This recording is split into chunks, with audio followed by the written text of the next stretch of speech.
मैं सुभाष सिंह कुशवाहा आप सभी मित्रों को नमस्कार, आदाब, सलाम, नमो बुधाय, जय भीम। आज का विषय है बिहार पंचायत राज अधिनियम 2006 की धारा 22। ग्राम पंचायत के कार्य क्या है। आप सभी साथियों को वार्ड सभा, वार्ड क्रियान्वयन एवं प्रबंधन समिति के संबंध में हम लोग चर्चा कर चुके हैं। फिर ग्राम सभा और ग्राम पंचायत कार्यकारिणी की बैठक का आयोजन तक हम लोगों ने बात किया कि ग्राम सभा में जितनी बात तय होती है उसके लिए ग्राम पंचायत कार्यकारिणी की बैठक की जाती है, जिसमें ग्राम पंचायत के मुखिया अध्यक्षता करते हैं, उनके अनुपस्थिति में उप मुखिया करते हैं और उसमें कार्यकारिणी के सदस्य के रूप में जो पंचायत के सभी वार्ड के सदस्य यानी ग्राम पंचायत के सदस्य भाग लेते हैं। और साथ ही हमने धारा 20 की उपधारा 4 के अनुसार बताया था कि ग्राम पंचायत कार्यकारिणी की बैठक में 29 जो विभाग है उसके सभी कर्मचारी और पदाधिकारी को बैठक में भाग लेना है। 5% ही बिहार में मुखिया कार्यकारिणी की बैठक में विभाग को बुलाते हैं। यह एक विषय चिंता का विषय है बिहार के लिए।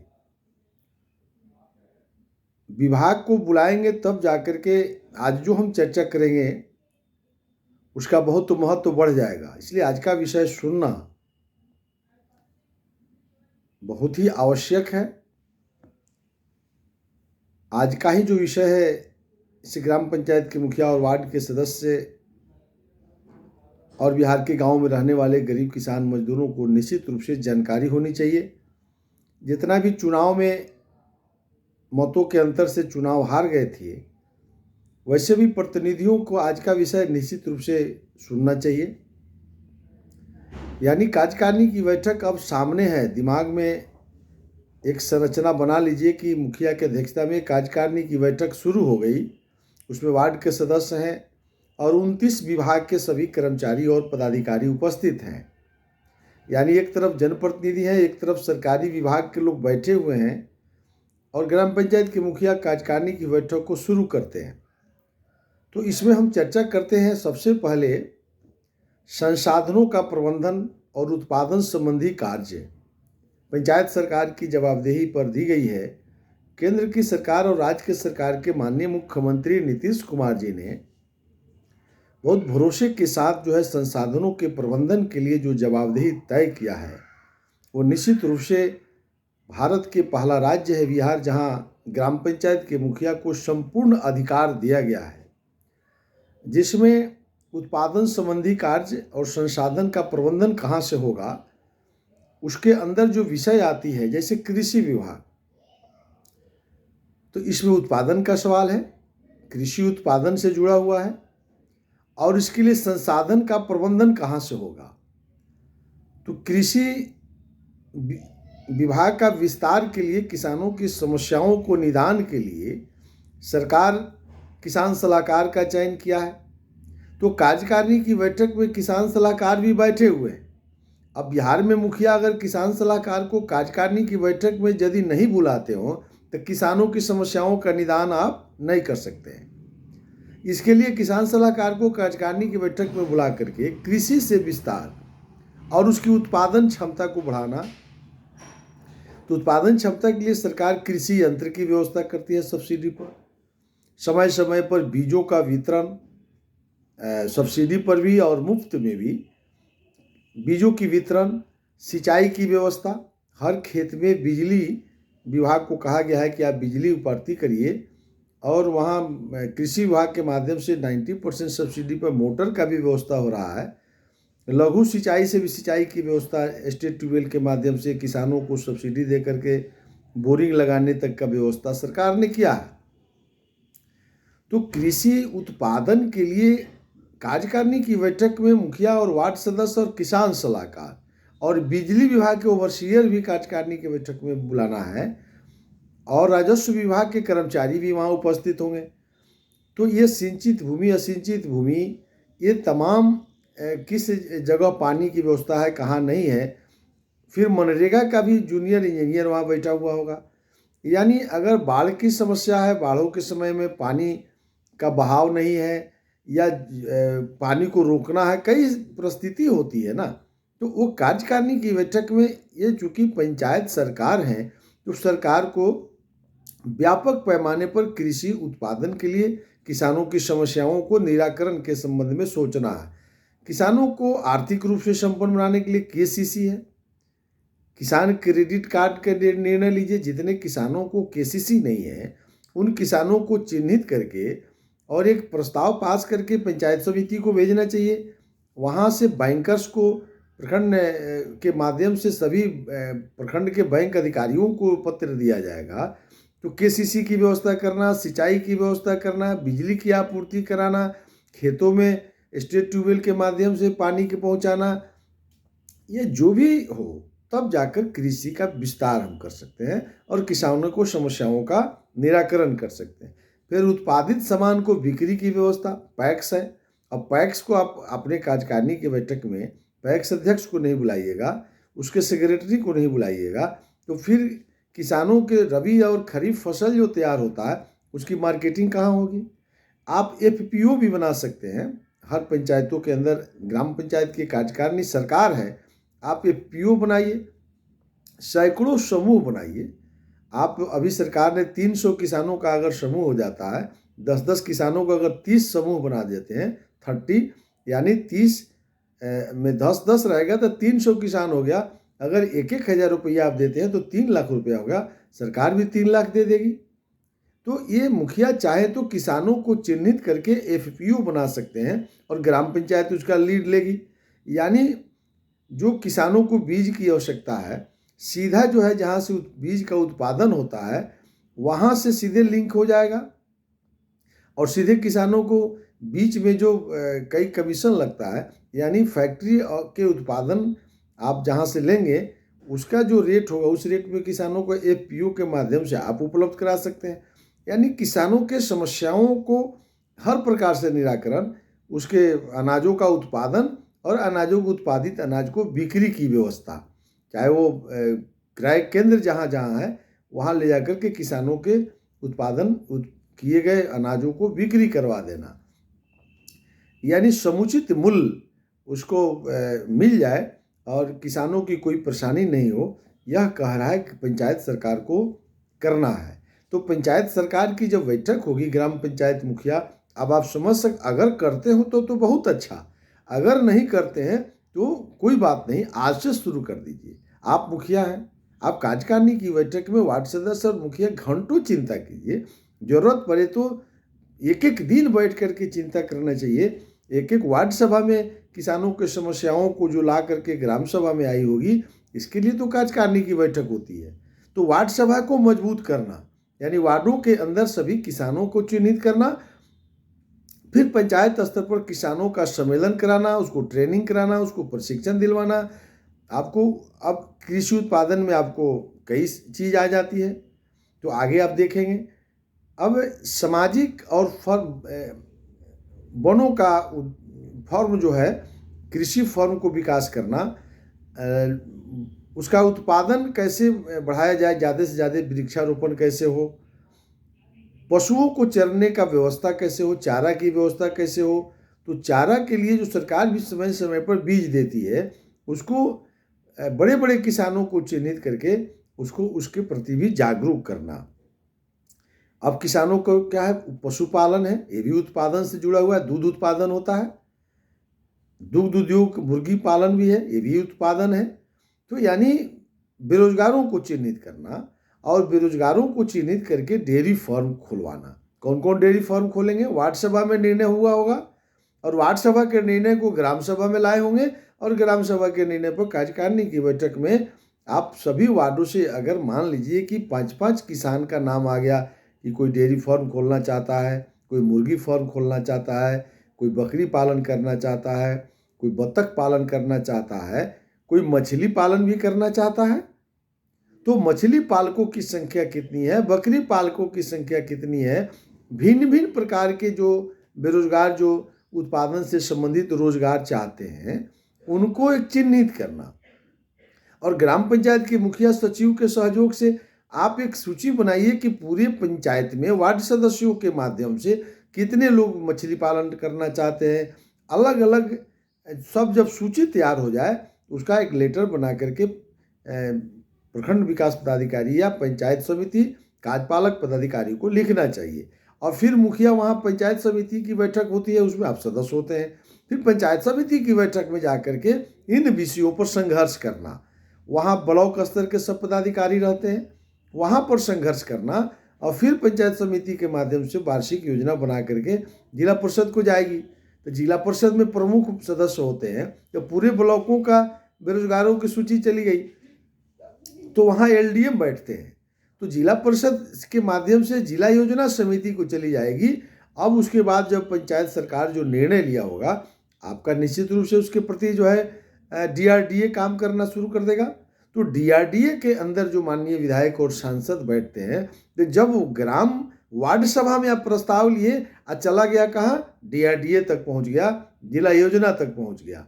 तो इस तरह से ग्राम पंचायत के मुखिया को एक प्लानिंग करना कि हमारे पंचायतों के अंदर जो संसाधन है उसका कैसे हम उपयोग करें, और उत्पादन के क्षेत्र में हम किसानों से लेकर के बेरोजगारों तक का हम कैसे जो है इसको करें। अब आप देखेंगे कि किसानों के लिए आपने कितनी बड़ी हमने प्लानिंग किया। आप बेरोजगारों के लिए जो पशुपालन दूध उत्पादन करने के लिए मुर्गी पालन वगैरह वगैरह जो कुक्कुट पालन का जो हम कर सकते थे, उसके बाद जब देखिएगा सरकार भी खादी ग्राम उद्योग की स्थापना किया है। खादी ग्राम उद्योग, कुटीर उद्योग, छोटी छोटी उद्योग, बहुत से किसान हैं जिनको अपनी खेत नहीं है, लेकिन वो किसान हैं, मजदूर भी किसान हैं। किसान तो हैं ही, लेकिन मैं मानता हूं कि मजदूर एक सफल किसान है, तो जिसके पास अपनी खेत नहीं है लेकिन उसके पास बहुत सा टेक्निक है। यानी कृषि कार्य से उत्पादित जो अनाज है उसको उद्योग धंधा में बदल देना। हम कुटीर उद्योग, छोटा छोटा उद्योग करना चाहते हैं। किसानों के लिए लीची है, आम है, अमरूद है, आपका जो है बांस है, इससे भी कई उत्पादन हम करते हैं। तो छोटी छोटी डलिया आपको कई चीज़ घर में बहनें हमारी और जो किसान हैं ये काम करते रहते हैं। तो छोटा छोटा उद्योगों के लिए आपकी जीविका संस्था भी काम कर रही है, लेकिन सेल्फ हेल्प ग्रुप को बारे में भी हम पीछे बतलाया था, समूहों का स्थापना करना, सेल्फ हेल्प ग्रुप बनाना। तो सेल्फ हेल्प ग्रुप बना करके आप वार्ड के अंदर कितना ग्रुप बना, फिर पंचायत के अंदर हो गया, उसके माध्यम से खादी ग्राम उद्योग की तरफ ध्यान ले जाना। बहुत लोग खेत से जुड़े हुए काम अनाज उत्पादन में नहीं कर सकते हैं, तो बकरी पालन है, पशुपालन है, बहुत लोग उससे नहीं करते हैं। तो आप छोटा छोटा यानी 25 लाख रुपया तक का खादी ग्रामीण उद्योग आपको ऋण देती है, जिसमें आपको 30-35% सब्सिडी भी मिल जाती है। तो उसको चिन्हित करना, उसको प्रोजेक्ट बनाना। यानी बहुत से गांव में आज भी बेरोजगार हैं जो अब चाहते हैं कि हम मिल बैठा लें, आपका तेल उत्पादन करें, गेहूं धान का जो है जो मिल है उसको लगा लें। जो आपके दिमाग में आता है उसके अलग से एक दिन हम उस पर चर्चा कर देंगे। तो खादी ग्राम उद्योग के माध्यम से कौन कौन बेरोजगार चाहते हैं कि रोजगार लें, उद्योग धंधा के माध्यम से उसको चिन्हित करना। यानी किसान परिवार में सब कोई आपको जो है सिर्फ मिट्टी से जुड़ा, उत्पादन से जुड़ा, अनाज उत्पादन में नहीं करता है, तो इसके लिए कई जगह बनाया गया है। फिर जो है ग्रामीण स्वच्छता एवं पर्यावरण है, इसको कैसे ठीक करिएगा। पर्यावरण के लिए वृक्षारोपण ज़्यादा से ज़्यादा इसको आप बढ़ावा देना, गाँवों को स्वच्छ व्यवस्था बनाए रखने के लिए भी आप इस पर काम करना चाहिए। तो ग्राम पंचायत कार्यकारिणी को संसाधनों के प्रबंधन और उत्पादन संबंधी कार्यों के प्रति जो ग्राम पंचायत कार्यकारिणी के माध्यम से हम अपनी बातों को उठा सकते हैं, इसको करने की जरूरत है कार्यकारिणी की बैठक में। तो ये हो गया संसाधनों का प्रबंधन और उत्पादन संबंधी कार्य करने की दिशा में। जो अब फिर ध्यान भटकाइएगा नहीं, आप ग्राम पंचायत कार्यकारिणी के बैठक में बैठे हुए जो भी हमारे आदरणीय मुखिया और वार्ड के सदस्य सुन रहे हो या गांव के लोग सुन रहे हो, तो ये देखिए कितना बड़ा कानून माननीय मुख्यमंत्री नीतीश कुमार जी ने आपको पावर में दिया है। अब आप करते हो तो बिहार का विकास हो रहा है और तेजी लाने की जरूरत है, तब जाकर के आपको रुचि बढ़ जाएगा। पुल पुलिया सड़क मनरेगा आवास तो चलेगा ही, ये तो निरंतर प्रक्रिया है कि सड़क पुल पुलिया टूटेगा बनेगा। आपको जो है किसी का आवास बनवा रहे होंगे, मनरेगा में आप कुछ रुचि ले रहे हो, अच्छी बात है, करना चाहिए। लेकिन जो हम आज बता रहे थे कार्यकारिणी का मूल काम क्या है, उस दिशा में हम लोगों को आगे बढ़ना चाहिए। अब इसका एक पार्ट है मानवीय क्षमता वृद्धि संबंधी कार्य, और एक दिन और लेंगे, एक दिन में ये सारी विषय नहीं समाप्त होगा।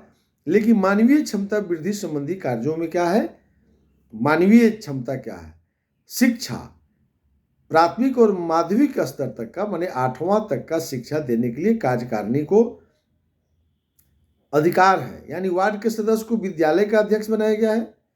फिर वार्ड के जो सदस्य हर महीना के चौथा शनिवार को विद्यालय शिक्षा समिति की बैठक करनी है। यानी उस विद्यालय के आप अध्यक्ष हैं, जो वार्ड के अंदर विद्यालय है उस वार्ड के सदस्य जो होते हैं वो अध्यक्ष होते हैं, उनकी एक कमेटी होती है। यानी पहला क्लास से 8वां क्लास तक के शिक्षा की जवाबदेही वार्ड के सदस्य आपको है, और पंचायत सरकार को तो है ही। तो ग्राम पंचायत कार्यकारिणी की बैठक में यह बात, चूँकि सभी विद्यालय के हेडमास्टर वहाँ होंगे, तो वार्ड सदस्य और उनकी समीक्षा करनी चाहिए, क्योंकि मुखिया तो हेड है ना, वो पंचायत का मालिक है, तो उनको तो सब चीज़ की नॉलेज रखना है। तो वार्ड सदस्य अपनी दुखड़ा सुनाएंगे, उसके हिसाब से निर्णय करना और पठन पाठन को ठीक करना। ड्रॉप आउट कैसे ठीक होगा, बच्चों का पठन पाठन पाठिका कैसे ठीक होगा, नियमित शिक्षा समिति की बैठक कैसे होगी, फिर उसके अंदर बाल संसद की बैठक हो रही है कि नहीं, मीना मंच की बैठक हो रही नहीं, पाठिका के हिसाब से पढ़ाई हो रहा है कि नहीं, ये मैं कई बार बता चुका हूँ। तो यह मानवीय क्षमता को वृद्धि करना, वयस्क अनौपचारिक शिक्षा को ठीक करना, यानी 15 साल से 35 साल के बीच में जो हमारे अभिभावक महिला और पुरुष जो वंचित रह गए हैं शिक्षा से, उनको 8वीं क्लास तक का शिक्षा देना, यानी वयस्क शिक्षा को अनौपचारिक शिक्षा को भी ठीक करना। तो चिन्हित करेंगे तब ठीक होगा। चिन्हित करेगा वार्ड क्रियान्वयन एवं प्रबंधन समिति वार्ड सभा के माध्यम से।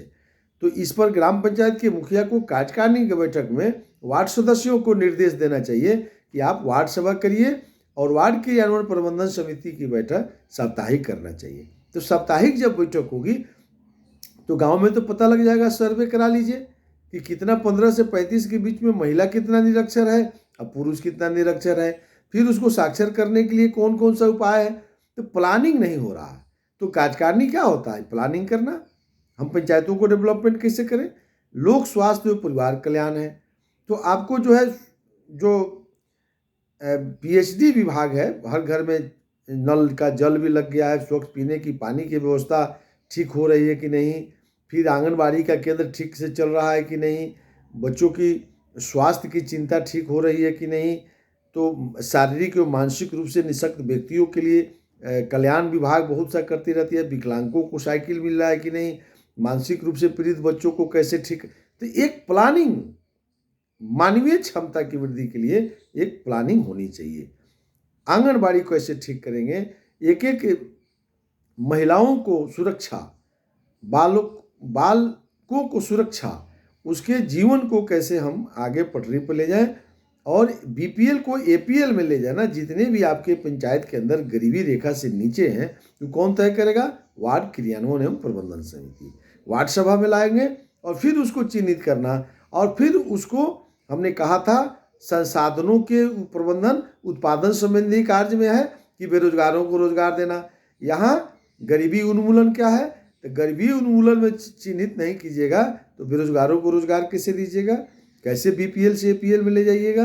वो किसानों के समस्याओं को निदान करके हो, आप खादी ग्रामीण उद्योग से हो, मुर्गी पालन से हो, मछली पालन से हो, तो इसकी एक प्लानिंग करना। कमजोर वर्ग, जो विशेष रूप से अनुसूचित जाति जनजाति अति पिछड़े वर्ग के जो लोग हैं, जो कमजोर वर्ग के लोग हैं, उसको कैसे मजबूत कीजिएगा। पंचायतों के अंदर वो अपने को राहत कैसे महसूस करे, उसके लिए केंद्र और आज की सरकार जितनी योजना चला रही है उन योजनाओं से उनको कैसे लाभान्वित किया जाए। एक एक योजना मुख्यमंत्री नीतीश कुमार जी जो बताते रहते हैं, उन कमजोर वर्गों तक आप विद्यालय में देखते होंगे, उसको पोशाक मिल रहा है कि नहीं, उसको छात्रवृत्ति मिल रहा है कि नहीं, उसको किताब का पैसा मिल रहा है कि नहीं, फिर उसको जो है मोटिवेट करना, आप इंटर तक जाइएगा तो स्टूडेंट क्रेडिट कार्ड से पैसा मिलेगा, घर से पैसा नहीं लगेगा, आपको पोशाक, साइकिल, छात्रवृत्ति, स्टाइपेंड आपको इंटर में अगर टेक्निकल डिग्री में जाते हैं, ग्रेजुएशन लेवल पर आप जिस भी क्षेत्र को चुनते हैं, मेडिकल को क्षेत्र चुनते हैं, इंजीनियरिंग को क्षेत्र को चुनते हैं, आप साइंटिस्ट बनना चाहते हैं, एग्रीकल्चर के क्षेत्र में जाना चाहते हैं, तो जो भी आपको सरकार संसाधन देगी, सभी खर्चा दे रही है, तो यह कमजोर वर्ग के लोगों को बताना, उत्साहित करना, जन जागरूकता अभियान चलाना।